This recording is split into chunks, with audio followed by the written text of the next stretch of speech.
ada syarat. Sudah 3 periode, dibiarkan. Dulu sudah dilakukan, karena dulu berhasil, ini dilakukan lagi. Padahal orang semua tahu ini curang, tidak fair bagi pihak yang lain. Dan kok kita berdebat, ini bukan kecurangan. Loh ini sudah pasti curang. Kali lagi Pak Mulyono dan tim itu kan pandai betul ya membuat narasi ya.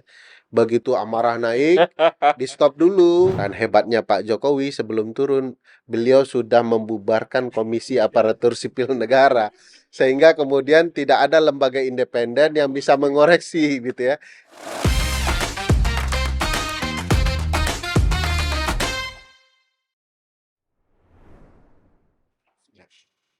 Salam Pancasila.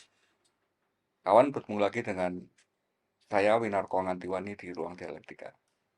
Kali ini kami mengundang kembali seorang pakar hukum tata negara, tapi sekaligus juga sangat intens dengan memperhatikan dan mengawasi proses pemilu kada serentak yang baru selesai kemarin. Mudah-mudahan kita bisa dapat belajar banyak dari beliau terkait dengan apa aja dinamikanya dan apa-apa yang kemudian perlu kita ambil sebagai pelajaran yang tidak hanya untuk memperbaiki pemilu rasanya, tapi untuk memperbaiki kehidupan bernegara kita ke depan. Bung Ferry Amsari, selamat datang di Ruang Dialektika. Makasih Mas Win. Salam Pancasila dulu, Bung. Salam Pancasila. Sehat ya? Sehat. Cuma suara Mas Win agak meredup. Gitu ya? Agak sedih. Agak ini soalnya, agak pesimis dengan hasil pilkada kemarin dan gambaran kita ke depan pelaksanaan pemilu ini kayaknya bakal lebih suram gitu. Bukannya sudah ditebak.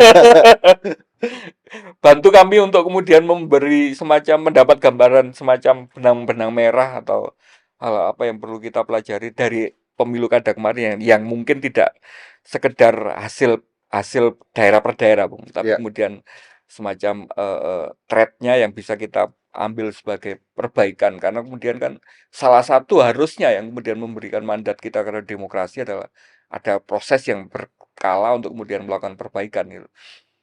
Kita mulai dengan Pilkada Jakarta dulu. Pemilunya sudah selesai, rakyat sudah cast the vote gitu, sudah memutuskan suaranya, tapi proses ini ternyata masih belum final katanya, belum finish gitu. KPUD sudah memutuskan, tapi kemudian masih ada rencana untuk gugatan. Ini artinya memahaminya seperti apa, Bung Ferry? Ya, pertama bahwa hak setiap orang yang berkompetisi di pilkada untuk dapat mengajukan perkaranya dalam sebuah permohonan yang dia duga ada masalah. Ya boleh gitu ya. Tetapi untuk beberapa daerah termasuk dengan Pilkada Jakarta, ada benturan-benturan logika yang menurut kami tidak terlalu tepat untuk dijadikan perkara. Pertama, kita ketahui bahwa isunya adalah soal karena sebagian besar pemilih dinyatakan tidak menerima surat C6 ya, semacam surat himbauan atau undangan untuk memilih. Kalau ini dijadikan argumentasi memang agak berat ya. Satu, dari mana kita mengetahui yang tidak menerima undangan itu akan cenderung memilih pasangan calon yang kalah.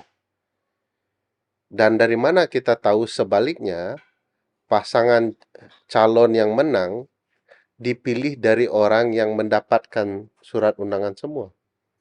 Bukankah dari pemilu presiden kesadaran para pemilih termasuk Jakarta sebagai kota dengan tingkat kesadaran pemilih yang tinggi, biasanya orang-orang yang tidak diundang sekalipun datang karena mereka paham hak pilih mereka. Nah, sebagian di pilkada kemarin yang tidak datang lebih cenderung dari data teman-teman survei adalah pemilih kritis yang merasa calonnya tidak sesuai dengan kehendak pilihan mereka, sehingga mereka kemudian tidak datang.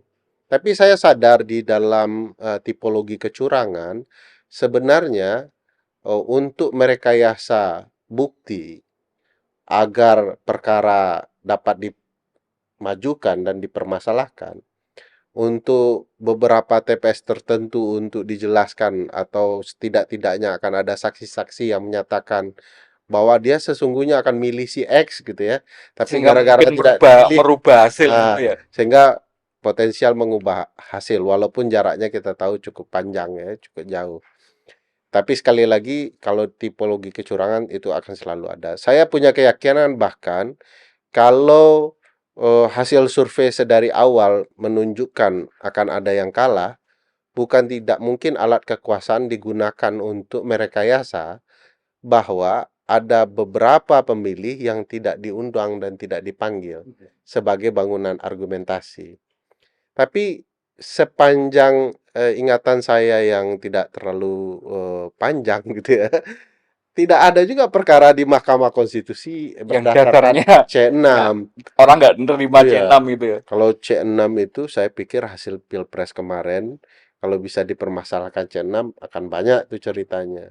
Atau di pilkada sekarang ada beberapa daerah, misal Sumatera Utara, gitu ya, Jawa Tengah, Jawa Timur, itu bisa diargumentasikan dengan C6. Tapi sekali lagi, bagi saya ini ya upaya dari pihak yang kalah untuk memuaskan dirinya. Yang tidak boleh itu adalah merekayasa seluruh sistem, termasuk pengadilan, untuk memenangkan seseorang yang sudah pasti kalah. Gitu ya. Itu yang kemudian menjadi ya lagi-lagi mungkin kekhawatiran ya karena dari awal dengan adanya dugaan ada keberpihakan dari penyelenggara maupun Hmm. pemerintah itu kan nanti ada upaya untuk mengkondisikan di MK dengan mencari berbagai macam alasan yang itu secara legal meskipun agak meragukan gitu ya, tetapi kemudian itu tetap dipakai. Kekhawatiran semacam itu apakah masih beralasan untuk katakanlah kasus Pilkada Jakarta ini?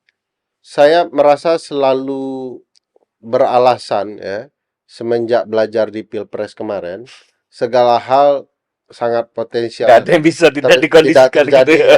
Padahal ada hal-hal yang secara lumrah ya, secara umum itu dianggap mestinya dijalankan oleh banyak pihak. Contoh, kalau ada konflik kepentingan, ada relasi darah, hubungan semenda, seorang hakim harus mundur. Nah, ini ada yang tidak begitu kan? Kan tidak wajar ya. Nah, upaya-upaya yang tidak wajar seperti itu yang secara universal mestinya itu dilakukan oleh seorang hakim, ternyata tidak dilakukan dalam konteks politik Indonesia. Jadi ada semacam politik tidak sehat, politik tak punya harga diri yang terlihat. Kalau harga diri sudah tidak terlibat dalam politik, ya segala cara Bisa bisa dilakukan. terjadi. Jadi saya pikir penjelasan Masukidi soal politik Masih keren. machiavellianisme yang terjadi sepanjang kekuasaan seseorang itu menggambarkan betapa tidak beradabnya kita dalam berpolitik. Yang dilihat dari politik bagaimana menang saja gitu ya. Tidak dilihat bagaimana cara untuk mendapatkan kekuasaan yang terhormat. Nah, ini akan jadi problematika. Balik ke pertanyaan Mas Win, mungkinkah terjadi? Saya jawab sangat, sangat, sangat mungkin dengan apa yang sudah terjadi. Apalagi jarak antara pilpres dan pilkada pendek sekali. Gitu. Karena kemudian kalau itu yang katakanlah frame itu kemudian yang kita terima sebagai rasanya aturan main itu kan menjadi sesuatu yang sangat nisbi gitu, sangat relatif, sangat lentur, bisa ditekuk, bisa di ini. Lalu gunanya apa Bung kita pemilu kemarin? Katakanlah memang 56% ya, nggak sampai 100% pemilu, tapi mereka sudah mengeluarkan apa, mesabdanya gitu ya kalau ini. Tapi kemudian itu bisa dirubah dalam proses yang itu tidak terkait langsung dengan kepentingan elektoral. Iya, kalau bicara guna apa yang sudah terjadi di pemilu kemarin, kalaulah pemilu tidak untuk dalam rangka menyeleksi representasi publik, yang kemarin terjadi, setidak-tidaknya kita bisa mengetahui siapa yang jahat di Hmm. Republik ini kan gitu ya. Kalau mau cari Masih positifnya, masih butuh wah, konfirmasi ya ternyata. sangat Indonesia nih masih dilihat hal yang Dengan baik. berbagai macam buktinya itu masih kurang ternyata gitu ya. Ya bagi orang yang sudah lupa dengan tanggung jawab akademik, tanggung jawab sebagai manusia, ya film kemarin itu hanya selintas lalu ya. Yang penting padukanya tetap harus dilindungi. Sampai hari ini, maksudnya kami tidak bermaksud untuk arogan dengan mengatakan tidak ada juga pihak yang membantah substansinya Ya, sampai hari ini. Yang paling mereka tuduh kami partisan gitu ya. Ya enggak apa-apa juga. Kemarin saya dituduh PKS, sekarang sudah dituduh PDIP, besok nggak tahu lagi ya. Tapi menarik juga dengan tuduhan-tuduhan itu untuk tidak bicara substansi. Kami coba mengabaikan tuduhan dan ingin bicara substansi. Tapi sekali lagi kita tidak boleh menyerah dengan keadaan karena kalau tidak ada orang yang bicara soal ini, teman-teman oposisi, teman-teman masyarakat sipil, masyarakat yang punya kesadaran untuk memperjuangkan hak-haknya, kita mungkin akan kehilangan masa yang sangat panjang untuk perbaikan Republik ini. Eh, Pilkada yang kemarin menurut saya modelnya sangat sama persis. Tapi kami menemukan pola yang mungkin lebih mudah bisa dijelaskan ke publik untuk menjelaskan kecurangan yang terjadi. dibandingkan dengan Pilpres maksudnya. Dibandingkan model kecurangannya masih sama, tapi ini cara kami menjelaskan apa yang terjadi kepada publik. Oke. Gimana kira-kira? Terutama kami menggunakan konsep teman-teman akuntansi ya, bisnis ya, dalam melakukan investigasi fraud. Kami Proses fraud ya. fraud ya. Jadi dengan melihat berbagai satu kemungkinan ya, opportunity untuk melakukan kecurangan, kita bisa mengetahui orang punya keinginan dan kepentingan apa. Lalu kemudian alat yang digunakan untuk melakukan kecurangan itu juga menjadi hal yang penting dan apa yang mereka lakukan itu akan kami telisik. Kami menyebutnya pohon kecurangan pilkada untuk memperlihatkan apa saja yang terjadi di lapangan. Jadi ini semacam dilakukan auditing gitu ya terhadap proses apa Kurang lebih dugaan yang melakukan kecurangan itu kurang lebih sedetail itu. lebih mirip istilah teman-teman itu dalam ilmu pidana, kriminologi dan akuntansi itu sebagai forensik. Forensik. Ya, Oke. jadi ini untuk membedah ya bagaimana Anatomi kecurangannya gitu. anatomi kecurangannya. Kami sudah menemukan ada relasi kelembagaan penting dalam melakukan kecurangan. Bahwa ini ada 2 cabang ranting pohon besar kecurangan, yang itulah 2 cabang ini yang bekerja, baik dalam bentuk bansos, pengerahan ASN, penggunaan kepala desa, lalu pemanfaatan aparatur tertentu yang dikenal sebagai parcok itu ya, parem coklat, bukan parem kocok, oke, parem coklat. Partai coklat. Kalau Partai Coklat istilahnya Bang Deddy Sitorus. Kalau Istilahnya Tempo juga kan mulai awal istilah Tempo. mempopulerkan parcok gitu. Nah, ada 2 parcok ya, satu yang bersenjata, satu yang tidak Satu yang bersenjata. Nah, itulah pohon itu kita bisa urai ternyata memang ada langkah-langkah yang bisa disebut sebagai unfair conduct ya, tindakan yang tidak fair dalam proses penyelenggaraan pilkada. Jadi tindakan yang tidak fair itu pun sebenarnya sudah pelanggaran ya. Sudah di dalam pemilu, ilmu kepemiluan, kalau terjadi tindakan yang tidak fair, maka sudah dipastikan itu bagian kecurangan yang sesungguhnya merusak nilai substansial dari proses penyelenggaraan demokrasi kepemiluan. Nah, memang Indonesia ada semacam upaya mewajarkan kecurangan karena yang melakukan adalah alat kekuasaan dan orang-orang yang Iya, karena dengan definisi yang selonggar itu, saya langsung kepikiran misalnya Wong presiden kita aja mengendorse salah satu. Gimana kemudian bisa fair gitu? Ya itu pun salah ya, penyelenggara pemilunya ya. Meskipun ada disclaimer-nya kalau hari Sabtu sama Minggu katanya nggak Hari apa-apa libur. gitu ya. Padahal coba bayangkan kalau presiden menyatakan dia tidak bekerja di hari libur. Sabtu Minggu Bagaimana nggak ada kalau presiden gitu ya. bagaimana kalau tiba-tiba ada daerah yang bencana di hari Sabtu dan Minggu? Apakah presiden yang menjawab, mohon maaf, tolong saya tidak Senin cuti aja ya kampanye balik ya, ya. Senin. Kembali semua orang sudah kehilangan nyawa. Bagaimana kalau orang menyerang republik ini di hari libur kalau argumentasinya begitu? Semua orang yang belajar politik dan hukum tata negara paham betul bahwa jabatan presiden, pelayan publik lah, adalah jabatan 24 jam 7 7 hari. hari ya, yang tidak mungkin bisa dikatakan ada libur. Itu sebabnya kadang presiden sedang tidur pun karena kondisi darurat dia dibangunkan begitu ya, untuk memimpin karena dia adalah kepala negara, kepala pemerintahan. Sehingga alasan hari libur itu hanyalah alasan yang dicari-cari. Ada menjadi semacam kegemasan gini loh, Bung. Kalau kesalahan dari pucuk tertinggi pimpinan pemerintahan di negara ini, yang itu tidak lagi harusnya tidak debatable karena pasalnya jelas ada disebutkan, itu ternyata tidak ada sanksi atau lembaga yang berwenang, katakanlah Bawaslu yang kita bikin bersama itu menjadi semacam lembaga yang memang independen di luar pemerintahan untuk kemudian mengawasi proses pemilu ini, tidak mampu melakukan apa-apa. Terus harapannya apa untuk melakukan perbaikan atau melakukan teguran terhadap sehingga ada efek jera untuk tidak dilakukan? Yang saya pahami di dalam advokasi yang sering saya dan teman-teman lakukan adalah publik itu tidak boleh bergantung kepada institusi negara untuk bicara haknya. Haknya harus diperjuangkan.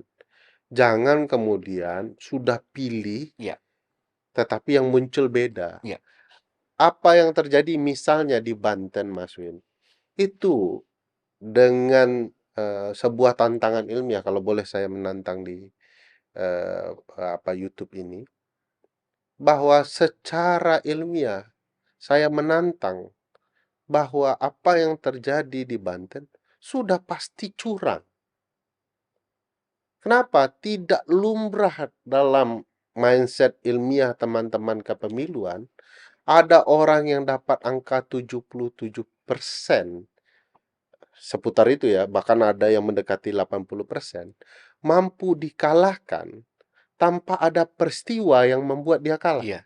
Misalnya Ferry Amsari maju, Mas Win, tiba-tiba dia blunder, videonya aneh-aneh muncul begitu ya, atau apapun yang tidak disukai publik dan publik merasa keterlaluan, ada seorang pemimpin maju jadi cagup tiba-tiba menghina tukang es Iya. di depan publik misalnya. H-2 sebelum Ha, coblosan ya, misalnya. itu punya alasan ilmiah, suaranya anjlok. Atau lawannya membuat sebuah sikap atau perbuatan yang dipuji oleh orang banyak sebagai tindakan yang luar biasa dicintai oleh publik. Ini kedua hal ini tidak terjadi. Apa yang membuat secara ilmiah hampir 32% suara anjlok. Sementara lawan dari angka 10 hingga 12% tiba-tiba naik luar biasa. Iya. Karena itu Dan itu tidak, sampai hari ini lembaga-lembaga survei kayaknya nggak ada yang teman-teman menjelaskan ini. lembaga survei sudah kasih clue, cuman belum sungguh-sungguh melindungi suara publik. Ada yang mengatakan ada something else. Something else itu sebenarnya adalah petunjuk bahwa ini masalah ada curang gitu ya. Nah, bagi saya ini mudah saja dibuktikan kalau kita melihat apa yang terjadi di Banten dengan data ilmiah, tinggal kemudian data empiriknya kita sandingkan. Sebenarnya kalau dilihat TPS-TPS ada itu akan menonjol tuh. TPS-TPS mana yang angkanya secara ajaib muncul dan segala macam. Jadi sebenarnya kita tahu ada yang bermasalah, hanya kalau kita mendiamkan ini, satu waktu kerusakan ini mendominasi, kita akan butuh waktu yang panjang untuk memperbaiki republik ini lagi. Jadi seluruh orang yang berbeda melihat situasi ini harus bersatu juga. kubu oposisi, masyarakat sipil, teman-teman NGO, mahasiswa. Saya pikir teman-teman mahasiswa ini agak ajaib juga, Mas Win. Karena selama ini kita berpikir ya sama-sama pernah berkegiatan di dunia kampus bahwa pola aktivisme itu adalah pola yang di era kita. Tapi sekarang kan berubah, tiba-tiba Garuda Biru muncul, Garuda Peringatan muncul, darurat. ya peringatan darurat eh, itu kan aneh, nggak ada modelnya, metode yang kita pelajari dulu waktu di dunia organisasi itu terjadi. Nah, mudah-mudahan kita tunggal menunggu nih, sebenarnya percikan-percikan kekesalan terhadap demokrasi yang dijalankan rezim, terutama Mulyono, itu sudah ada, begitu ya. Eh, dan tinggal menunggu saja ini semua bersatu melihat kegelisahan yang sama untuk diperjuangkan. Tapi ya jangan nunggu terlalu lama, wong pilkadanya sekarang. Ya, karena kemarin itu sebenarnya saya keluarnya momentum peringatan darurat itu menjadi semacam angin segar gitu ya, Mhm. harapan ya. Karena kalau kita ingat narasinya waktu itu kan itu reaksi atas upaya dari DPR yang secara Maksa. kasar kemudian mau merubah lagi Ya yang maksa keputusan di MK. DPR itu juga terlibat di dalam kecurangan berbagai. Makanya, nah, bayangan saya kemudian kesadaran untuk kemudian mengawasi apa proses pilkada, proses politik itu akan terbawa sampai pilkada ini sehingga kemudian mereka lebih kritis juga, lebih jeli juga mengawasi proses-proses ini. Nah, keterlibatan yang kayak gitu kemarin di proses pilkada serentak ini apakah terlihat, Bung? Apakah masyarakat ikut Ya, mengawasi dengan proses ini secara utuh gitu? sebagian besar masyarakat sipil yang terlibat di dalam konteks kepemiluan dan betul-betul menjadikan pemilu adalah hal yang concern bagi mereka, terus bergerak. Cuman kan mata rantai tenaga mereka dipupus ya, dibatasi oleh teman-teman eh, yang lain itu ya, yang sehingga kemudian gerak masyarakat sipil tidak bebas-bebas betul untuk memantau ini. Biar Nah, biar lebih gamblang. Berarti upaya mereka untuk melakukan itu ada niatnya, tapi kemudian itu ternyata juga dikebiri juga. iya, teman-teman masyarakat sipil ya bisa menjelaskan itu dengan lebih terang ya bahwa itu ada dan terjadi. Eh, Lepas dari teman-teman, kami sendiri juga pernah dibatasi begitu ya. Ada satu funding yang biasa mengawasi kepemiluan, ingin ketemu kita. 2 jam sebelum bertemu, tiba-tiba dibatalkan.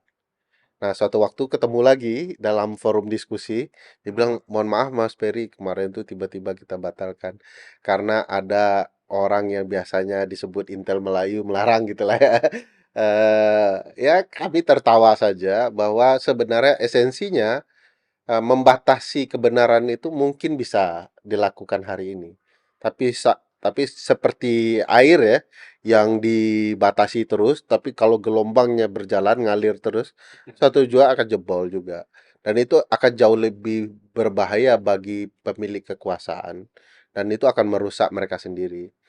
Nah, saya melihat apa yang terjadi di pilkada sebenarnya orang sudah tahu semua gerakan.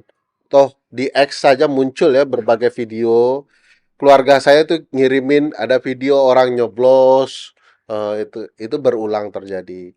Tapi sekali lagi kita perlu juga sadar pendidikan hak warga juga perlu ditingkatkan terus, terutama bagaimana membuktikan bukti kecurangan pemilu dan pilkada. Kami sudah cukup sering bicara bahwa, "Yuk kalau mau memvideokan kecurangan dikasih tahu TPS-nya di mana, siapa pelakunya, penyelenggara atau peserta." Nah, sampai sekarang itu belum maksimal. Videonya ada tetapi lokasi, waktu tidak disampaikan. Karena sampai hari ini rasanya salah satu yang memang menjadi masih dalam tanda petik masih bantu blau ini itu kan bukti itu kan. Mmm, Seolah-olah kemudian ketika tidak ada bukti, maka semua bangunan desain kecurangan itu ya tidak tidak terjadi gitu. Nah, ini gimana sih cara untuk menerobos apa ya, namanya, mengumpulkan bukti keterlibatan Parcok, keterlibatan ini. di ilmu pidana kan kejahatan itu harus beyond reasonable doubt pembuktiannya, tidak ada keraguan sedikit pun bahwa betul si A membunuh si B ini alat buktinya, disaksikan ini, bagaimana menjelaskan secara ilmiah juga terang benderang. Nah, di dalam kepemiluan, pola pembuktiannya saja untuk memastikan bahwa telah tidak ada keraguan bahwa terjadi kecurangan. Nah, seringkali salah misalnya mengatakan gentong babi itu harusnya si A ketika dikasih uang berubah pilihannya menjadi si Y dari si X. Itu salah betul cara pembuktiannya. Pembuktian gentong babi sepanjang ada kebijakan atau tindakan yang menggunakan anggaran negara, padahal anggaran itu memang semestinya, tapi digunakan di tahun politik, maka itu pasti gentong babi. Pasti itu ya, Pasti. apapun pesannya atau apapun kemasannya. Pasti, apapun kemasannya pakai tote bag biru, merah, kuning, hijau, kelabu, kalau tujuannya di tahun politik dan itu pakai anggaran pemerintah, dana-dana tertentu, pasti itu gentong babi. Apakah kemudian kalau tidak digunakan anggaran negara itu adalah gentong babi? Ya, lain lagi maknanya itu kemungkinan besar money politik, vote buying dan lain-lain. Nah, beberapa hal memang perlu diperbaiki di dalam pembuktian. Saya pikir hakim konstitusi sangat paham cara pembuktian pemilu dan pilkada. Misalnya pergantian camat 12 orang oleh kekuasaan menjelang pilkada di Jakarta, itu jelas pelanggaran pilkada. Adanya penempatan orang-orang tertentu alat kekuasaan di pilkada Banten dan Jawa Tengah juga adalah kecurangan pilkada. Contoh yang menarik pilkada Banten itu, Mas Win, kemudian Polda Banten mengeluarkan indeks kerawanan pilkadanya sendiri, yang berbeda substansinya dengan indeks kerawanan pilkada Bawaslu Provinsi Banten. Apa alasan hukum eh, mengeluarkan indeks kerawanan? Harusnya hanya ikut indeks kerawanan Bawaslu Banten. Karena yang Nah, berwenang harusnya ya. Bawaslu. Nah, begitu mereka mengeluarkan atau menurunkan aparatus di daerah yang kita duga itu adalah argumentasi melakukan kecurangan atau menekan publik di sebanyak 138 TPS di 4 kabupaten kota, kita menduga memang itu cara untuk melakukan kecurangan yang melibatkan aparat. Jadi diberi payung Alasan dulu, sehingga orang punya alasan kenapa dia diturunkan. Nah, kami juga menemukan data-data bahwa ada peningkatan angka tak wajar di daerah-daerah tempat diturunkan itu. Nah, ada juga model yang sangat klasik lama di Pilpres kemarin dipakai lagi. Kementerian Dalam Negeri kemudian menggunakan PJ kepala daerah untuk menggerakkan ASN dan lain-lain. Dan hebatnya Pak Jokowi sebelum turun, beliau sudah membubarkan Komisi Aparatur Sipil Negara, sehingga kemudian tidak ada lembaga independen yang bisa mengoreksi gitu ya. Dan ini semua gerakan dari Kementerian Dalam Negeri yang melibatkan berbagai pihak, dari PJ kepala daerah, kepala dinas, camat, desa dengan abdesinya, hingga kemudian kita bisa melihat, oh, dulu sudah dilakukan, karena dulu berhasil, ini dilakukan lagi. Padahal orang semua tahu ini curang, tidak fair bagi pihak yang lain. Gitu ya. Iya, karena yang kemarin dilakukan itu meskipun kita teriak-teriak curang tidak dinyatakan sebagai pelanggaran dan tidak ada sanksi gitu kan atas itu. Ada di beberapa daerah luar biasa kecurangan itu nyata-nyata, bahkan memalukan. Di Banjarbaru ya, itu kan harusnya calon tunggal. Kok kemudian ada kemenangan 100%? Kan aneh sekali. Jangan-jangan di diskualifikasinya lawan itu untuk mencegah calon tunggal kalah dari kotak kosong. Sehingga didiskualifikasi, tapi nama lawan masih ada di kertas suara. Yang didiskualifikasi dipilih lebih dari 50%. Harusnya menang kan? Atau dinyatakan itu sebagai kotak kosong sehingga orang ini tidak boleh terpilih. Tapi dengan mekanisme itu, ini kan curang administrasi terjadi. Dan kok kita berdebat ini bukan kecurangan? Loh, ini sudah pasti curang. Di Bengkulu Selatan misalnya ada syarat sudah 3 periode dibiarkan. Jadi banyak sebenarnya pekerjaan kita di 545 pilkada ini, Mas Win. Dan kita merasa memang jarak yang pendek, kan Pak Jokowi juga yang menentukan ya, antara Februari dan November. Jarak yang pendek ini adalah bagian terencana membuat publik lelah memantau pilkada dan berpartisipasi. Jadi cukup ini ya, kalau tidak ingin dikatakan liai, licik lah ya, untuk mengatur Kalau sedemikian rupa kalau nggak sampai salah ini. ingat dulu dinamikanya itu malah mau diajukan Agustus kan? Oh ya itulah, supaya usia dan segala Ya, itulah. lagi-lagi, pertanyaan menggemaskan itu gini. Hmm. Ini terus siapa yang harusnya memberi, ya katakanlah semacam wasit terakhir yang bisa memberi. Kalau jelas ada pengawas melihat itu ada pelanggaran, tapi penyelenggara dan Bawaslu menyatakan, bukannya kemudian desain kita ada Bawaslu, Ada terus Mahkamah kemudian Konstitusi. ada Mahkamah Konstitusi itu untuk kemudian mengkoreksi ketika proses-proses elektoral penyelenggara ada bermasalah, dan itu kemudian ada yang bisa memberi judgement gitu. Ya, Kalau misalnya lembaga yang diberi wewenang untuk melakukan penilaian ini ternyata juga bermasalah, ini menyelesaikannya gimana, Bu? ada dua pendekatan ya. Pertama, pendekatan konstitusional perspektif bahwa peradilan adalah tempat terakhir untuk menemukan dan mencari keadilan.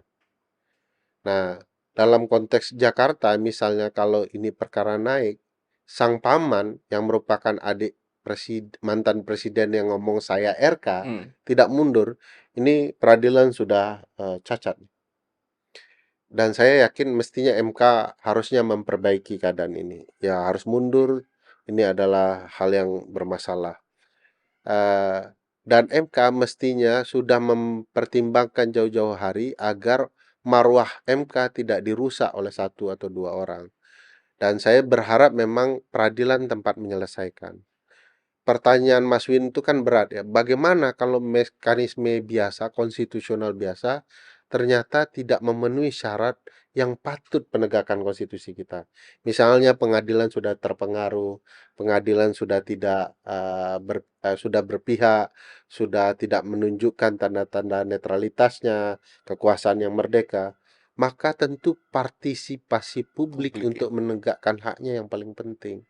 Sejauh ini kalau kita menjelaskan ke publik bahwa apa yang terjadi di daerah mereka sebagai kecurangan, mereka sih sebenarnya akan punya sense ya, ya nggak benar ya, kok kita biarkan ya. Nah, cuman kan publik itu butuh waktu untuk bersatu dan mengungkapkan kemarahan mereka. Nah, sekali lagi Pak Mulyono dan tim itu kan pandai betul ya membuat narasi ya. Begitu amarah naik, di stop dulu, bukan dihentikan, di stop dulu. Ada isu apa? Eh, kan begitu puncak marah publik ya di stop. Nah, nanti setelah turun baru ini. Makanya ada aparat negara, parcok-parcok itu juga yang punya sistem cooling system kan. Tenang dulu baru kemudian dikerjakan lagi.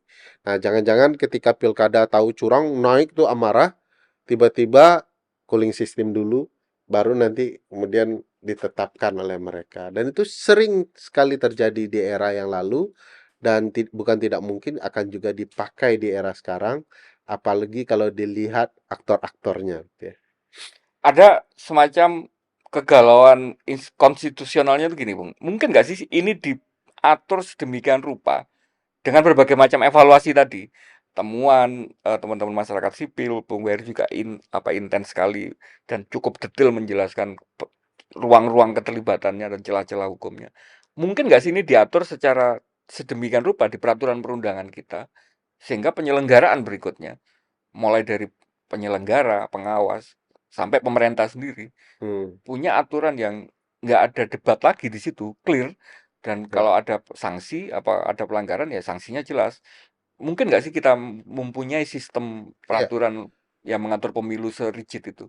Ada satu peristiwa ketatanegaraan dalam sejarah ya, di Austria dulu. Austria ya? Di Austria, seorang pakar tata negara kenamaan namanya Hans Kelsen diminta menyusun konstitusi supaya isinya fair gitu ya. 1920.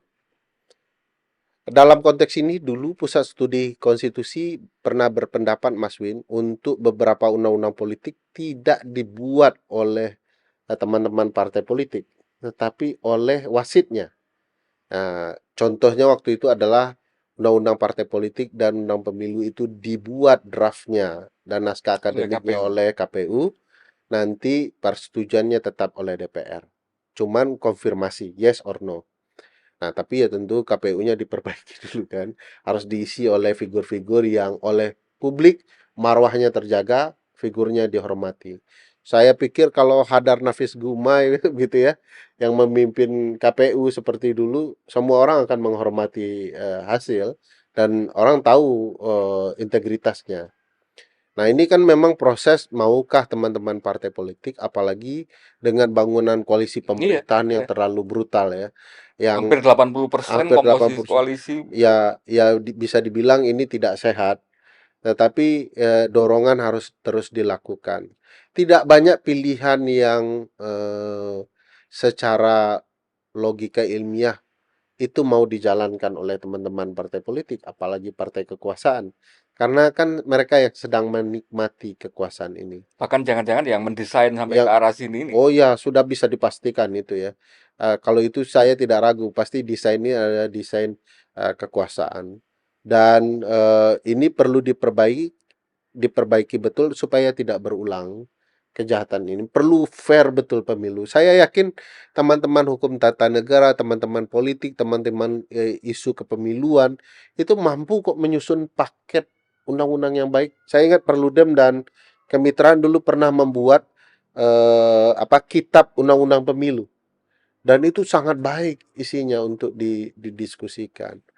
Nah, sayang sekali lagi seringkali di Indonesia itu wasit itu bahkan sistem sudah ditentukan oleh pemain. Nah, ini problematika yang membuat kita berputar di tempat.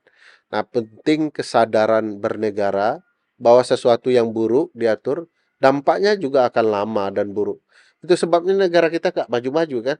Harta alam kita banyak gitu ya.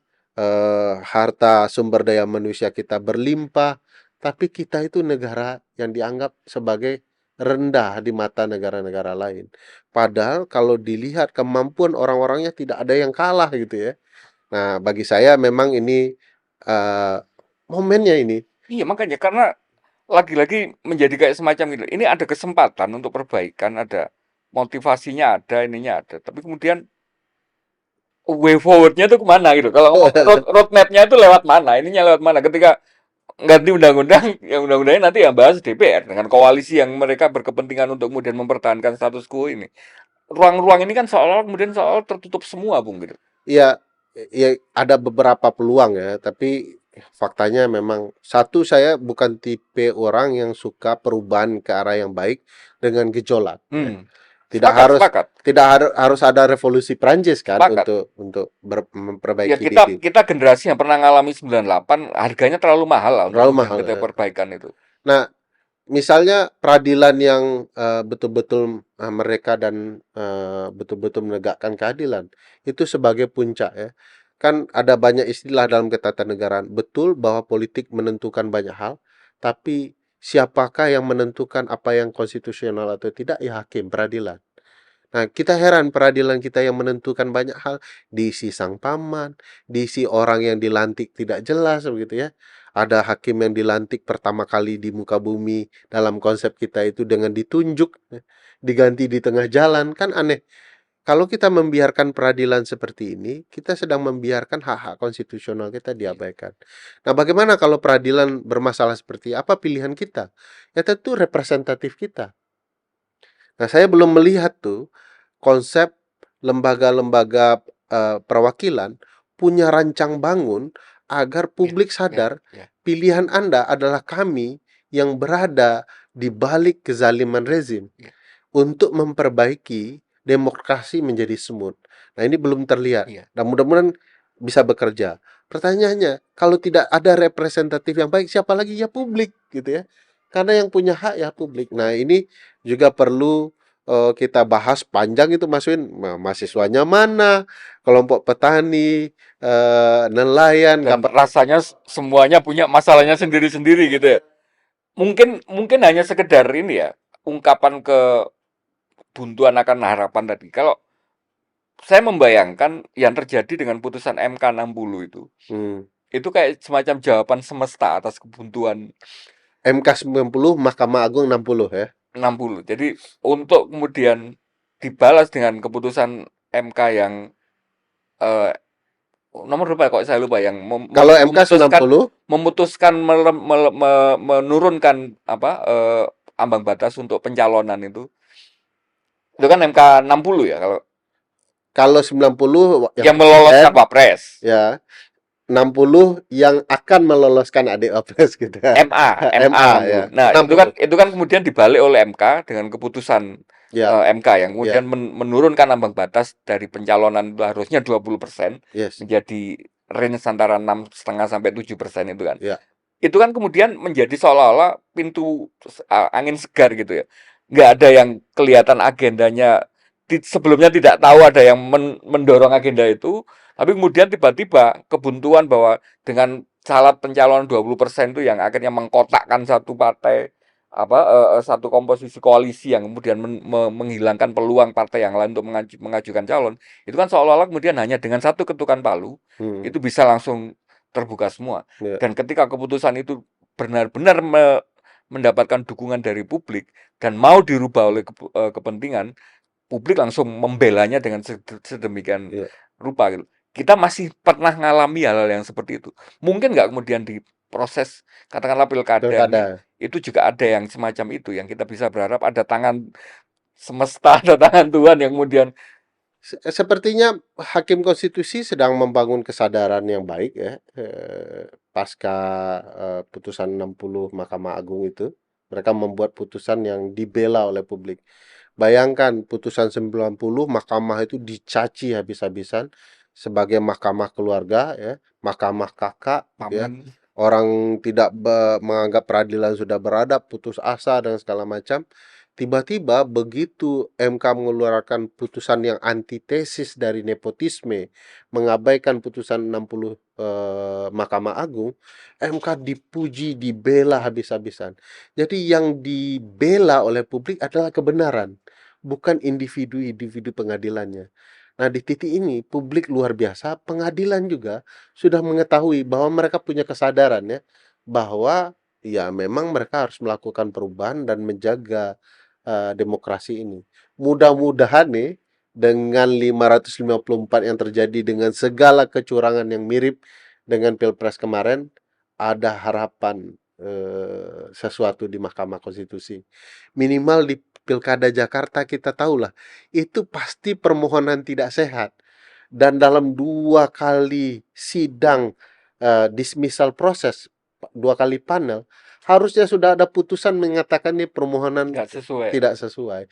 Karena kalau bicara putusan MK sebelumnya sudah pasti ini dibuang oleh MK perkaranya. Nggak ada presidennya Nggak gitu ada ya, presidennya di MK. meneruskan gitu ya. Nggak ada. Karena harapannya memang rasanya hari ini untuk kemudian menjadi semacam ya sedikit penghibur lah, untuk kemudian seolah-olah kekuasaan itu tidak kelola oleh satu kelompok. Ini kan Yes. hasil pilkada Yes. Jakarta. Nah, kalau misalnya hasil yang sudah tinggal seuprit ini masih terampas juga oleh proses ini, itu kan jadi semacam apa istilahnya, sangat mengecewakan itu. Tanpa kita sadari proses demokrasi di beberapa tempat terutama Jakarta, ini proses demokrasi yang membangun kesadaran penting dalam alam demokrasi kepemiluan kita. Karena publik sedang membangun sistemnya sendiri, Mas. Gitu ya. Jadi biasanya di dalam alam demokrasi itu ada partai A terpilih, dia dominan, publik Ya. menciptakan lawannya sendiri. Iya, iya. Nah, sekarang di tingkat nasional ada koalisi bla bla bla. Ternyata Jakarta sebagai sentral lain dibangun publik adalah komposisi oposisinya. Iya. Jadi ada semacam checks and balances yang dibangun oleh publik Dan sendiri. menariknya kemudian tidak mengental warna partainya gitu. Yes, yes. Lawanannya itu kan Yes. seolah-olah kemudian memang publik gitu. Jadi seolah-olah publik bilang representasi kami ada di tempat yang lain. Ingat loh, Anda memang sudah kami pilih, tapi Anda kami anggap kecewa. Ini kami bangun nih. Itu positif ya bagi Bang Ferry? Bagi saya positif. Nah, cuman kalau kemudian hal yang dibangun oleh publik ini melalui proses demokrasi diruntuhkan, hasilnya kemudian dirusak gitu ya. Kan kita Marah. kehilangan checks and balances. Dan itu sebabnya bukan tidak mungkin akan terjadi Garuda Biru berikutnya melihat situasi begini kan. Menyebarkan kesadaran seperti yang di Jakarta ini gimana caranya? Saya pikir Jakarta tetap sebagai kota tren ya. Mereka akan melihat, cuman proses sebarannya tentu akan punya waktu yang lama ya. Karena teman-teman di daerah kan kasihan Mas Win. Kalau ngomong di Jakarta, banyak orang mantau, melihat, membantu, menjaga ya. Kalau di daerah, tiba-tiba ngomong pilkada kami curang, besok pagi mereka kemudian Dipanggil. didatangi ada banyak orang. Nah ini memang problematika, tetapi semakin ke sini kita akan melihat alat media untuk memastikan perlindungan publik makin banyak. Ini YouTube, Salah podcast ini kan satunya. salah satunya. Dan orang bisa menarasikan banyak hal soal kecurangan di berbagai daerah dengan media mereka bisa pakai. Jadi orang punya kesadaran yang akan terus berkembang dan Jakarta pasti akan dilihat. Itu sebabnya kan kekuasaan takut betul Jakarta itu lepas kan, karena itu akan berdampak, akan berpengaruh kepada daerah-daerah lain. Terakhir saya mau nyampaikan mungkin ini harapan yang lagi-lagi mungkin agak pesimis ya, karena ini juga masih berkaitan dengan dugaan akan keterlibatan Parcok tadi. Karena mungkin saya juga secara kultural, saya berasal dari Malang, Bang Ferry. Hmm. Kejadian Kanjuruhan yang sebegitu tragis, itu ternyata tidak menimbulkan gelombang untuk perbaikan ya. Kemudian secara ini akan katakanlah mengembalikan lagi peran kepolisian di ranah publik, di ranah ruang sipil. Artinya, kejadian sebesar itu pun ternyata tidak cukup menjadi semacam insentif atau disinsentif sebaliknya gitu ya untuk perbaikan. Nah, saya khawatir lagi-lagi pemilu pilkada dengan berbagai macam keterlibatan Parcok yang sebegitu telanjang tadi dijelaskan oleh Bung Ferry. Ketika ini tidak ada semacam apa reaksi yang tepat untuk akan muncul ya impunitas baru. Ya, ada dugaan ke sana. Saya tidak Ya harapannya apa? Untuk kemudian agak menetralkan kekhawatiran saya. Saya tidak akan bicara soal kekecewaan kita dengan aparat dan bagaimana reaksi publik, tapi saya bicara bagaimana reaksi publik yang positif mengkritik aparat. Ya. Kebutuhan kita untuk melakukan kritik dan koreksi ini kan untuk menempatkan mereka sebagai apa lembaga yang memang diberi wewenang oleh konstitusi di ranah mereka untuk menjaga keamanan kita. Ya, Tapi jangan ikut politik kan gitu kan. ya, Sesederhana itu sebenarnya ininya kan. bagaimana mungkin aparat keamanan ikut politik dan kita merasa itu akan benar? Iya. Kalau sekarang kekuasaan menikmati penyimpangan teman-teman keamanan dalam dunia politik, suatu waktu mereka akan dimakan badai apa yang mereka buat sendiri. Mudah-mudahan didengarkan oleh Mudah-mudahan. publik. Kita nggak berharap ada perbaikan yang secara drastis karena ruang ini hanya ruang untuk kemudian membantu sedikit kesadaran publik gitu. Tapi harapannya kemudian memang tercipta kondisi yang itu ya sistem demokrasi yang sehat pasti akan menghasilkan kelembagaan yang sehat itu. Bang Ferry, terima kasih banyak Makasih Mas Yud. atas pencerahannya. Makasih. Mudah-mudahan nggak kapok kita Nggak pernah kapok. berupaya untuk terus memberi Mudah-mudahan. pencerahan kepada publik gitu. Kita ketemu di ruang dialektika berikutnya. Salam Pancasila, Bang.